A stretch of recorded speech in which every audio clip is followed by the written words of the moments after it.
Hi. Today I am going to talk. आज का जो सब्जेक्ट है और टॉपिक है एक्टर्स और वो किस तरह को कास्टिंग डायरेक्टर्स, कोऑर्डिनेटर्स और मैनेजर को चीट करते हैं। सबसे पहले तो कास्टिंग डायरेक्टर को तो वो चीट करने में नहीं रहे कि उनसे तो वो I think almost casting director को पता रहता है, लेकिन किस तरह से वो अपने मैनेजर और कोऑर्डिनेटर्स को चीट करते हैं। तो आइए हम बात करते हैं। पहले से मैंने भी आपसे कहा कि मेरा खुद का इस इंडस्ट्री में 23 साल का तजुर्बा है, एक्टरों के साथ, मॉडलों के साथ काम करने का। और जब भी मैं कुछ बोलता हूँ इसका मतलब ये नहीं है कि वो सारे लोग हैं। जैसे कहते हैं ना, कुछ लोगों के लिए दूसरे भी बदनाम होते हैं, लेकिन कुछ लोगों में ऐसी क्वालिटी होती है जिसे हमें कहते हैं या तो उनकी अपब्रिंगिंग है या तो उनकी वो सोच है कि वो एक ही सोचते हैं कि किस तरह से हम किसी को चीट करें और आगे बढ़ें।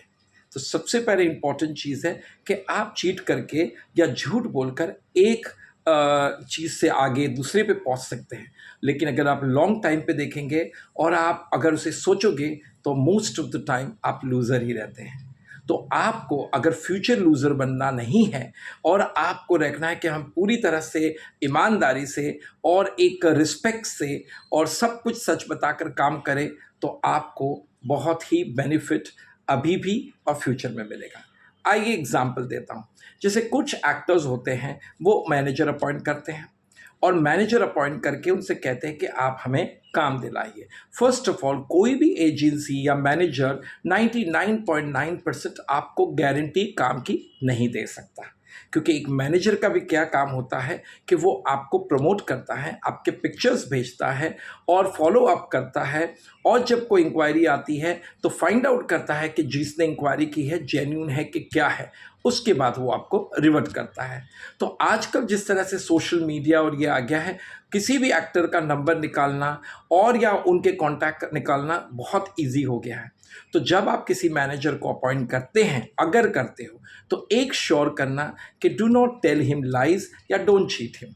बिकॉज अगर आपको लगता है कि उनके थ्रू तो कोई काम आया नहीं, हमें तो डायरेक्ट कॉल आ गया है ना।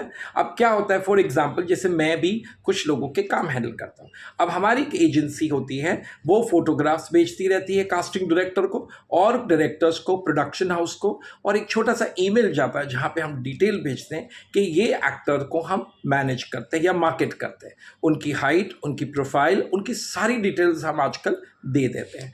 अब जब सारी डिटेल्स दे देते हैं तो डेफिनेटली आप सामने वाले को सारी चीज़ें पता चलती, except phone number. Phone number हम नहीं देते। तो हम लोग क्या करते हैं, जब डिटेल देते हैं तो समझो फॉर एग्जांपल आज मैंने एक्स प्रोडक्शंस में या एक्स कास्टिंग डायरेक्टर को मैंने एक एक्टर का फोटोग्राफ्स और डिटेल भेजा है।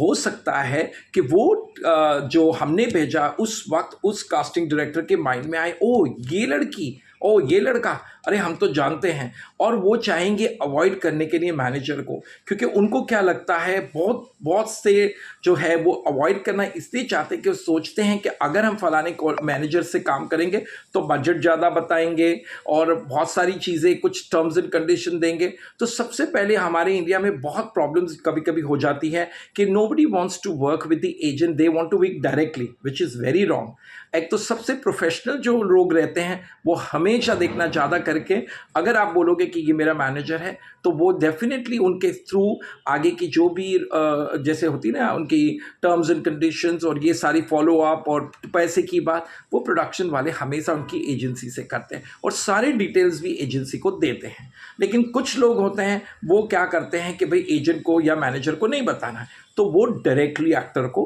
कहीं ना कहीं से नंबर निकाल के कॉन्टैक्ट करते हैं। अब यहाँ पे एक्टर का फ़र्ज़ क्या होता है कि एक्टर का फ़र्ज़ ये होता है कि अगर उसको डायरेक्ट कॉल भी आ गया तो उसको अपने एजेंट या मैनेजर जिस पे उसने भरोसा करके उसे अपॉइंट किया है उसे बताना चाहिए।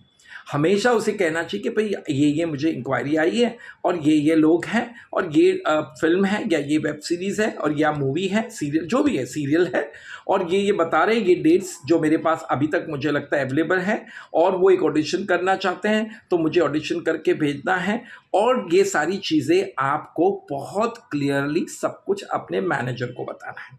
हाँ, ये होता है बहुत बार, बहुत से एक्टर तो क्या करते हैं, जैसे कोई कॉल आता है तो इमीडिएटली बोलते हैं हमसे बात मत कीजिए, आप हमारे मैनेजर से बात कीजिए। वो कभी ना कीजिए, क्योंकि बहुत बार क्या हो जाता है कि वो सामने वाला आपकी टोन और आपकी आपकी रूडनेस से वो आपको कॉल बंद कर देता है, उसके बाद आपको कॉल नहीं करता है।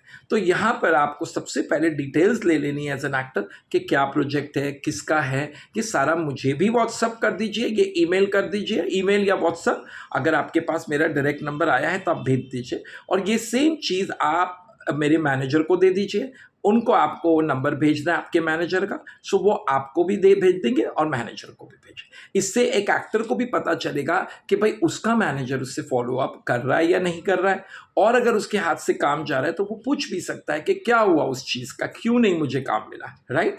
तो ये ट्रांसपेरेंसी रखना एक एक्टर और मैनेजर में बहुत ज़रूरी है। लेकिन अगर आप सोचो कि चलो इसे अवॉइड करें, या किसी कोऑर्डिनेटर ने आपको कुछ काम दिया और उन्होंने कहा था हम ये वर्कआउट होगा तो 20% हम कमीशन देंगे, अब आपने सोचा यार 20% बचाना है तो इसको हटाओ और डायरेक्ट हो जाओ, लेकिन ये गलत है ना, ये प्रिंसिपली बहुत ही गलत है। क्योंकि जब किसी कोऑर्डिनेटर ने या किसी ने आपके लिए मेहनत करके डिटेल्स भेजी है या आपको आगे फॉरवर्ड किया है, तो आपका फ़र्ज़ होता है कि उनका कमीशन या जो भी उन्होंने डिसाइड किया आपके बीच में वो ज़रूर देना चाहिए।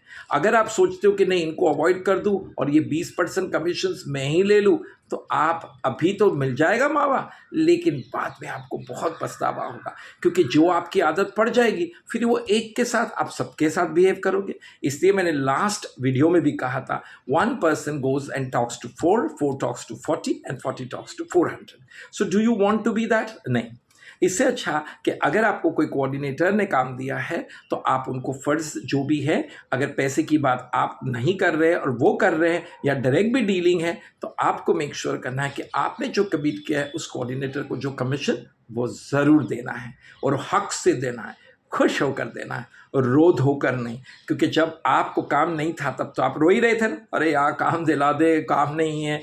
और अब जब काम मिला तो आपने तो एकदम ही अलग ही हो गए, यानी आपने पूरे बदल ही गए। दैट्स नॉट पॉसिबल, है ना, अच्छी बात नहीं है। क्योंकि क्या होता है, हमने भी देखा हमारे डायरेक्टर्स के, कास्टिंग डायरेक्टर्स के और कोऑर्डिनेटर्स के ग्रुप होते हैं, जहां हमने अक्सर देखा है कि अगर कोई एक्टर ने किसी कोऑर्डिनेटर या किसी मैनेजर को चीट किया है तो वो ग्रुप में डाल देता है कि इससे सावधान रहिए, क्योंकि ये एक्टर एक ट्रस्टवर्दी नहीं है, आपसे काम लेगा, आपको कमीशन देगा नहीं और भाग जाएगा। तो इससे क्या हो जाएगा, किसका नुकसान है, आपका है ना।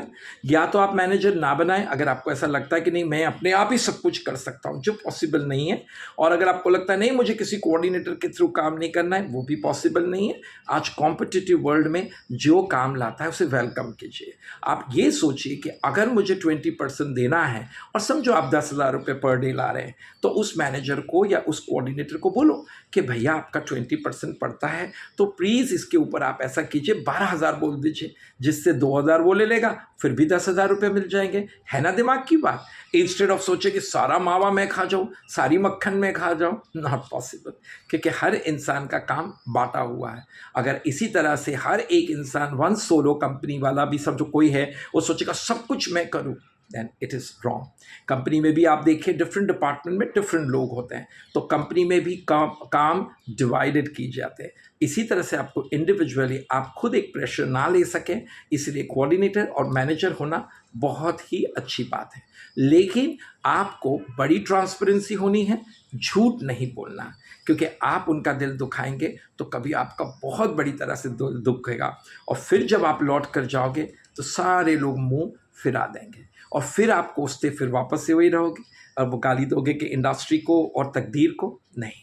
लेकिन आँख बंद करके सोचोगे तो आपको भी लगेगा कि हाँ सचमुच बात है, मैंने फलाने को या किस इंसान को 10 साल पहले 5 साल पहले चीट किया था, उसके पैसे खा गया था। तो वही आपको कहीं ना कहीं वापस से उसे क्या जो भी कहो, या तो you will have to handle that और you have to face that. तो ऐसा मौका ना आने दीजिए। देखिए मैं हमेशा कोशिश करता हूं कि आपको अच्छी टिप्पणियां दूं, अच्छी गाइडेंस दूँ, लेकिन जिसके अंदर कुछ अगर चोरी चकेती लिखी है, चीटिंग लिखी है, तो मैं तो बदल नहीं सकता हूँ, लेकिन उसी का लॉस है। लेकिन अगर मेरी बात से आपको अगर कुछ भी बेनिफिट होता है और आपको लगता है कि नहीं मुझे नहीं करना चाहिए, तो देखिए लॉन्ग टर्म में आप बहुत बेनिफिटेड होंगे और बहुत भी बेनिफिट होगा और आप आगे बढ़ेंगे। So do not cheat your coordinator, do not cheat your manager, और do not cheat someone who has given you the work. Make sure that any information or anything you get directly, please inform them. Please make them your part of your company or part of you, कि yes हम दोनों मिलकर एक होकर workout करके ये project उठाएंगे और तुम भी खुश रहो और मैनेजर भी खुश रहे या कोऑर्डिनेटर्स भी। जब आप दूसरों को भी खुश रखते हो तो ब्लेसिंग्स मिलती है ना। तो take more blessings because we require in this industry more and more blessings, because एक साथ जब वो एक्यूमुलेट हो जाती है ब्लेसिंग्स तो लगातार कामयाबी शुरू हो जाती है। तब आप सोचते हो रही मैंने तो कुछ काम ही नहीं किया था, कैसे आ रही है एक पे एक फिल्म। तब उसकी याद आएगा कि ये एक फिक्स डिपॉजिट की तरह आपके अच्छी अच्छी चीज़ें फिक्स डिपॉजिट में कलेक्ट हो गई और एक साथ आपको बेनिफिट दे रही है। So once again, I tell everyone, do not cheat anyone because right now you will cheat, you'll be happy, but in future आपको बहुत ही खुद ही नुकसान होगा और मैं नहीं चाहता एज अ फ्रेंड कि आप लोगों को फ्यूचर में भी तकलीफ हो। So please once again share the video, like the video and please जैसे भी हो आप सब्सक्राइब भी कीजिए, क्योंकि हो सकता है आपके बाजू में बैठा हुआ या आपके साइड में बैठा हुआ या आपका कोई दोस्त हो जिसके माइंड में वही चीटिंग का काम हो और वो आपको भी सिखाता और क्यों बता रहा है इसको, डायरेक्ट चला जा, डायरेक्ट कर ले, है ना। तो आप तो उस वक्त कर लोगे लेकिन बाद में आप होगे। तो दूसरों की बहकावे में ना आए, अपने दिल से बात कीजिए और हमेशा सिंसियर रहिए और फेथफुल रहिए। God will always help you. So once again thank you very much, all the best, God bless you. और आप लोगों को कभी भी मेरी कोई बात ठीक से ना लगी हो या कुछ अच्छा ना लगा हो तो please I am sorry, because मैं भी एक इंसान हूँ, तजुर्बे है, एक्सपीरियंस से शेयर करता हूँ, कभी हो सकता है सही कभी गलत, तो प्लीज़ बिकॉज आप ही मुझे माफ़ करेंगे because you are my audience. So once again all the people wish you all the good luck and all the best, and please make you proud, make your parents proud and your family proud, and I and everybody will be proud and you yourself will be proud one day of yours work and success. Thank you.